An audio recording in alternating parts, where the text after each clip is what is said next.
Assalamualaikum warahmatullahi wabarakatuh, Ustaz. Waalaikumsalam Hanan. warahmatullahi wabarakatuh. Apa Bang kabar, Ustaz? Rojali, gimana kabar? Sehat Alhamdulillah, semua? Ustaz. Sehat, Ustaz. Minggu kemarin nggak kelihatan, Mas. Iya, Ustaz. Masya Allah, sehat-sehat semuanya. Gantian keluarga. sama yang lain, Ustaz. Oh, ganti nama lain, Masya Allah. Mpok Rohaya sudah mau melahirkan katanya. Iya, Ustaz, ini ya. Oh, semoga Allah bulan depan, mudahkan. Ustaz. Doakan, Ya, Ustaz. semoga Allah Doakan, mudahkan Ustaz. jadi anak yang soleh, Amin. anak yang soleha. Amin. Ya. Ada kabar apa, Mas? Ya, Ustaz, ini pagi ini kita akan bahas mengenai yang lagi viral nih, Ustaz. Vaksin AstraZeneca, Ustaz. Jadi vaksin Vaksin ini apa nih, Mas? vaksin COVID? corona. Oh, baik. Iya, betul. Karena jadi polemik itu karena terdapat katalisatornya, Ustaz.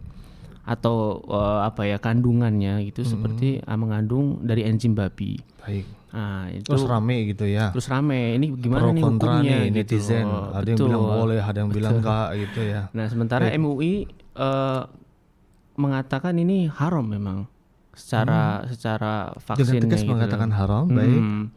Karena kedaratannya jadi boleh gitu loh, Ustaz. Baik. Sebenarnya Ya. karena memang nggak ada vaksinnya terbatas dan memang yang harus divaksin tuh masih banyak gitu Ustaz. Nah, kita akan bicara mengenai bagaimana sih Ustaz hukum syar'i mengenai pengobatan atau vaksin ini dengan sesuatu yang haram. Sesuatu yang baik. Monggo, Ustaz. Secara umum gini, Mas. Kita diperintahkan oleh Allah Azza wa Jal hanya mengkonsumsi sesuatu yang halal saja. Nah, kalau kita bicara masalah konsumsi yang halal, kita punya beberapa acuan di dalam Al-Quran. Di antaranya Allah Azza wa Jal berfirman, Innama harrama alaikum al-maitata wad-dam walahmal hinzir wa ma uhilla li ghairillahi bih. Allah Azza wa Jal mengharamkan atas diri kalian yaitu maitah, yaitu sesuatu bangkai. Yang sudah jadi bangkai nggak boleh kita konsumsi. Nah, Dengan pengecualian yang telah datang dalam syariat, ada beberapa yang dikecualikan. Kemudian dan darah ini juga diharamkan oleh Allah Azza wa Jal. Yang kita dapatkan di masyarakat kita, kalau ada yang nyembelih kambing, sapi, ayam, dikumpulin darahnya lalu dibekukan, lalu dijual belikan lagi, Mas. Itu nggak boleh, itu haram hukumnya.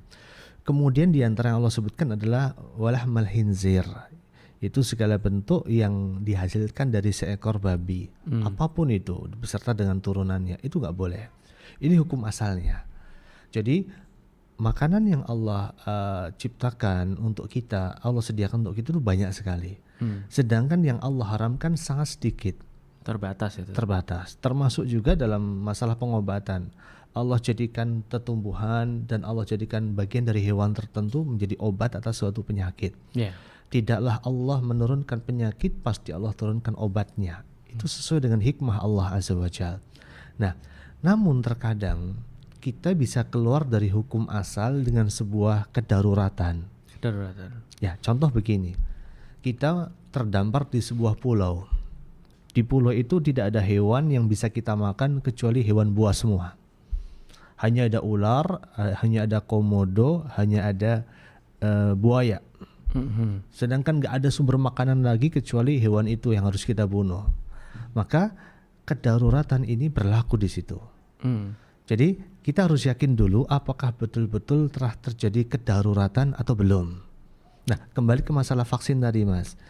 Betul bahwa yang tadi antum sampaikan, sekarang ini produsen vaksin terbatas. Sedangkan pandemi sifatnya global. Betul. Semua negara terdampak dengan pandemi. Berebut vaksin itu. Semua negara berebut vaksin padahal produsennya sedikit sekali. Termasuk negara kita. Negara kita ada 250 juta penduduk. Sedangkan yang sudah divaksin, yang sudah dapat jadwal vaksin itu baru sekitar sekian persennya. Tertinggi di Asia, tertinggi di Asia. Padahal pandemi ini sudah berjalan 1 tahun. Yang terserang dengan wabah COVID sudah jutaan orang. Yang meninggal sudah ratusan ribu. Betapa banyak karena pandemi ini kemudian banyak perusahaan yang tutup, banyak gerai-gerai yang tutup, banyak manusia dan orang-orang yang kehilangan pekerjaan. Banyak orang-orang yang tadinya hidup sejahtera jadi hidup di bawah garis kemiskinan. Artinya sudah ada suatu kedaruratan di sini. Kita bisa melihat kedaruratan itu sudah ada di depan mata kita. Jadi insya Allah ini bisa kita terapkan. Karena mengingat berbagai produsen yang ada itu punya kapasitas produksi yang terbatas, sedangkan kita sedang berpacu dengan waktu nih. Virus terus menyebar tanpa henti. Di saat yang sama persebaran virus tidak lebih cepat daripada persebaran vaksin di tengah masyarakat kita. Maka kedaruratan ini sudah berlaku dan kita harus yakinkan dulu sebelum kita memutuskan ini darurat atau tidak, bahwa ini betul-betul sudah darurat. Kalau kita mau berkaca ke setahun ke belakang, ini sudah darurat, Mas. Kita setahun dihantam dengan virus, vaksinnya belum ketemu, baru ketemu akhir-akhir ini aja. Jadi ini betul-betul kedaruratan. Jadi darurat itu sebenarnya penilaian secara syar'i atau individu, Ustaz? Maksudnya ya ada misalnya orang yang berkomentar darurat ini belum darurat kok, ada obatnya, kayak misalnya herbal. Ada yang kamu coba konsumsi Quds al-Hindi atau apa yang semacamnya itu. Bisa kok, nggak harus vaksin. Dan dia memang kampanye soal anti vaksin seperti itu karena ada keharumannya gitu, Ustaz. Baik. Yang nilai itu darurat itu sebenarnya siapa, Ustaz? Atau kita atau secara syar'i memang ini udah masuk darurat tuh? Baik, yang pasti yang menimbang darurat atau belum, sudah sampai derajat darurat atau tidak adalah orang-orang berilmu. Fas'alu ahlad dzikri in kuntum la ta'lamun. Tidak boleh semua orang, Ustaz. Tidak boleh semua orang. Yaitu orang-orang yang pertama, ketika orang-orang yang mengerti agama berkumpul dengan orang-orang yang mengerti ilmu dunia, masalah virus dan sebagainya, kemudian mereka menimbang, mereka memutuskan bahwa telah terjadi kedaruratan, maka mereka pun membuat suatu upaya untuk mencegah tersebarnya keburukan dengan lebih luas lagi. Mereka melakukan riset dan sebagainya untuk menemukan sesuatu yang bisa menekan pertumbuhan virus itu di tengah masyarakat. Alhamdulillah sudah ditemukan vaksin. Bagi yang yakin untuk divaksin, silahkan divaksin. Bagi yang nggak yakin, maka lebih baik tidak usah divaksin. Kita bisa menggunakan cara lain, misalnya misalnya ada kayak tadi kustul hindi, atau kita mengkonsumsi madu gitu, atau kita minum air zam-zam yang banyak, karena kan ma'u zam-zam lima syuribalah, air zam-zam itu manfaatnya sesuai dengan apa yang kita niatkan. Atau kita juga membendengi diri kita dengan dikir-dikir pagi. Di antara bacaan dikir pagi kalau kita ingatkan, Allahumma afini fi badani, Allahumma afini fi sam'i, Allahumma afini fi basari, la ilaha illa anta. Ya Allah, berilah kesehatan pada badan saya, pada mata saya, pada telinga saya, dan tidak Tuhan yang berhak disembah kecuali Engkau. Ada juga dzikir pagi yang senantiasa kita baca, mungkin kita nggak sadar artinya ya. Allahumma inni as'alukal afwa wal afiyata fid dunya wal akhirah. Ya Allah, aku minta ampunan darimu dan minta kesehatan, kebaikan di dunia dan di akhirat. Kita minta itu sama Allah. Jadi pada hakikatnya begini, Mas, yang namanya vaksin itu hanya ikhtiar. Sebagaimana orang yang nggak percaya vaksin, saya yakin mereka juga berikhtiar. Ikhtiar dengan cara apa? Dengan cara-cara yang dianggapnya memang bisa menolak datangnya bala, bencana, dan virus itu sendiri.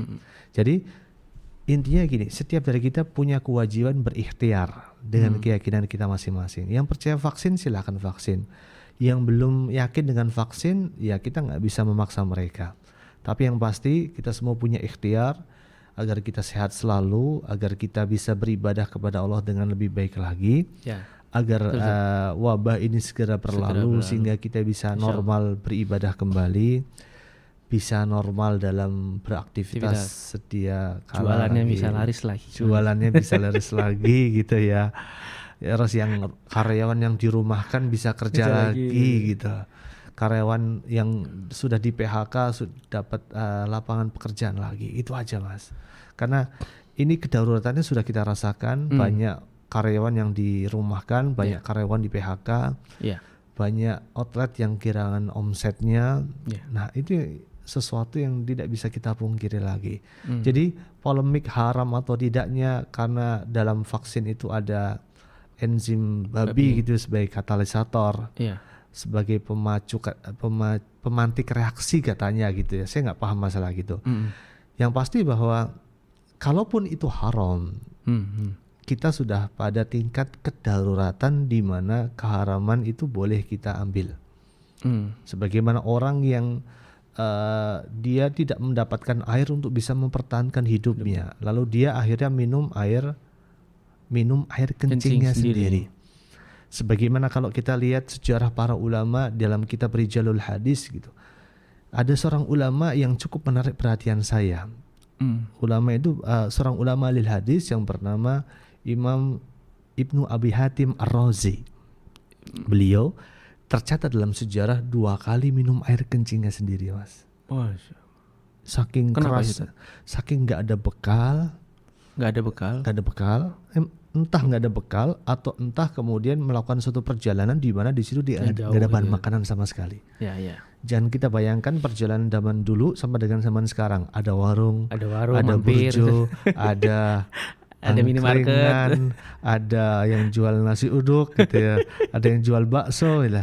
Zaman dulu beda dengan zaman sekarang. Zaman dulu seorang ulama mencari satu hadis, mereka menempuh jalan, membelah gunung, melewati padang pasir yang tidak berpenghuni sama sekali. Jadi bisa di logika, kalau kita pernah tinggal di Timur Tengah, hal itu bisa mungkin terjadi. Mungkin nggak punya bekal sama sekali, karena untuk mencari satu hadis butuh bekal yang tidak sedikit. Bahkan Imam Malik pernah menjual kayu yang menyangga atap rumahnya hanya untuk mengumpulkan bekal untuk mendapatkan satu hadis saja. Ini kemudian ketika Imam Ibnu Abi Hatim Ar-Razi minum air kencingnya sendiri, bisa dikatakan mungkin dalam keadaan nggak ada bekal sama sekali, atau dia punya bekal akan tapi tidak ada sesuatu yang bisa dia makan dan minum. Jadi kembali ke masalah tadi, kita sudah pada tahap kedaruratan di mana dalam keadaan darurat seseorang boleh mengkonsumsi sesuatu yang diharamkan oleh Allah Azza wa Jalla. Tetapi sebagaimana Allah sebutkan dalam Al-Qur'an, ghairu bagin, dia tidak menginginkan hal itu. Nggak sengaja berarti. Inna ma harrama 'alaikumul maitata wa dam wa lahmal inzir. Allah haramkan itu semua, dan bagi orang-orang yang tidak menginginkan itu semua, wala adin, dan tidak melampaui batas, fala itsma alaihi, dia tidak berdosa. Secukupnya. Jadi bukan ketika dia mengonsumsi yang haram, ternyata enak ya, habisinlah gitu. Bungkus satu, nggak bisa. Jadi makan secukupnya, mempertahankan hidup dia cukup. Dan dalam masalah vaksin, saya kira nggak ada yang orang ketagihan ya. Divaksin dosisnya cuma 2 kali, ternyata divaksin tuh enak ya. Gitu. Saya minta dosis lagi deh, nggak ada seperti itu. Jadi insya Allah, walaupun vaksin ini masih dalam polemik, ada yang pro dan kontra, netizen kita ada yang mau dan tidak, tetapi ini sudah masuk dalam tahap kedaruratan. Insya Allah bagi yang percaya vaksin bisa divaksin, bagi yang nggak percaya, semua dari kita wajib berikhtiar agar kita sehat, agar kondisi kembali normal gitu. Nah, ini Ustaz, ketika MUI sudah komando, yuk kita vaksin yuk, walaupun haram tapi kini udah darurat, kita ini yang udah belajar, udah ngaji ibaratnya Ustaz, itu sebaiknya bersikap seperti apa Ustaz? Karena memang kan ada 2 kelompok, ada 2, betul. Yang satu memang ini udah pemerintah yang menyarankan, ada satu yang memang ya berpendapat ada cara yang lain lah Ustaz. Nah, ini kita menyikapi, kita sebagai penuntut ilmu seperti apa Ustaz? Baik, MUI pada hakikatnya adalah termasuk bagian dari kepanjangan tangan pemerintah, di mana kita diperintahkan oleh Allah dalam Al-Quran, wa ati'ullah wa ati'ur rasul wa ulil amri minkum. Taatilah Allah, taatilah Rasul, dan ulil amri, para pemimpin kalian. Dan MUI adalah lembaga yang memang kepanjangan tangan dari pemerintah yang mengurusi berbagai perkara agama kita, perkara masalah halal atau tidak dan sebagainya, perlindungan kepada kaum muslimin yang mayoritas di negeri ini. Ketika mereka memberikan fatwa, gitu ya, fatwa ini memang haram tetapi boleh dipakai karena kedaruratan. Bagi orang-orang awam sebagaimana kebanyakan kita, maka kita bisa menyandarkan diri kita dengan fatwa itu. Jadi kalaupun kemudian mereka salah dalam berfatwa, kalaupun mereka adalah orang yang memang ahli dalam berfatwa, dibolehkan untuk berfatwa, insya Allah kalaupun mereka salah, mereka mendapatkan 1 pahala. Kalau mereka benar, mereka dapat 2 pahala. Lalu bagi kita warga negara Indonesia ini, kalau kita mengikuti fatwa MUI gitu, pada hakikatnya kalaupun ada kesalahan dalam berfatwa, maka kita tidak berdosa sama sekali. Karena orang yang berfatwa dan dia punya kemampuan dalam berfatwa dan dia salah dalam fatwanya, dia mendapatkan satu kebaikan. Dan orang yang tidak punya ilmu, dia memang harus bertaklid, mengikuti orang yang punya ilmu. Jadi kalau kita termasuk orang yang percaya dengan vaksin, ya vaksin aja. Bismillah, tawakal ala Allah. Karena tidaklah kita diperintahkan oleh Allah menghindarkan diri kita dari sesuatu yang buruk.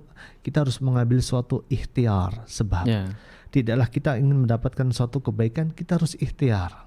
Betul. Contoh kita ingin punya anak, ikhtiarnya bagaimana? Kita nikah dulu, Mas. Nikah dulu. Kalau udah nikah, kemudian setelah itu insya Allah bisa punya anak. Harus ada ikhtiar gitu. Kalau kemudian divonis oleh dokter bahwa ini nggak mungkin punya anak nih suami istri, ya udah sekarang ada banyak cara, ada bayi tabung dan sebagainya, benar. Dan berbagai cara lainnya. Nah itu bagian dari ikhtiar. Jadi silahkan mengambil ikhtiar terbaik untuk kebaikan bangsa dan masyarakat kita, agar kita bisa sholat jamaah kayak dulu lagi, agar kita bisa ngaji offline kayak dulu lagi, Ramadan agar kita bisa, agar kita bisa tablik akbar kayak dulu lagi, kumpul sama. Udah kangen Ustaz. Udah kangen, subhanallah. Jadi nggak online terus ya. Apalagi kalau online tuh banyak hambatannya, Mas. Mau online listriknya mati. Mau online snacknya nggak ada misalnya. Mau online komputernya hang. Error. Mau online HP kameranya habis gitu. Kadang suka tunggu-tungguan juga saat ini belum datang sebagainya. Maka dari itu insya Allah ini ikhtiarnya harus kita ambil. Yang percaya silakan vaksin, yang nggak percaya ya jangan nyinyirin orang yang divaksin, gitu aja. Saling menghormati gitu aja. Kalau nggak percaya ya sudah diam, kalau yang percaya ya sudah diam. Setiap dari kita punya kewajiban mengambil ikhtiar terbaik. Siap. Ustaz. Insyaallah. Jazakallah khair. Semoga bermanfaat. Lengkap ya. Insyaallah bisa bermanfaat dan mencerahkan untuk orang yang masih bingung, Mas. Masih bingung. Ya, harusnya masalah vaksin itu tidak membuat bingung. Karena kita semua punya jalannya masing-masing. Yang bingung itu yang jomblo biasanya. Jomblo mau ngapain gitu loh ya. Jadi kalau kita insya Allah sudah nggak bingung lagi dan kita tinggal ngambil apa yang kita yakini. Siap. Ya, insyaallah. Jazakallah Ustaz. Atas penjelasannya. Sehat selalu. Assalamualaikum warahmatullahi wabarakatuh.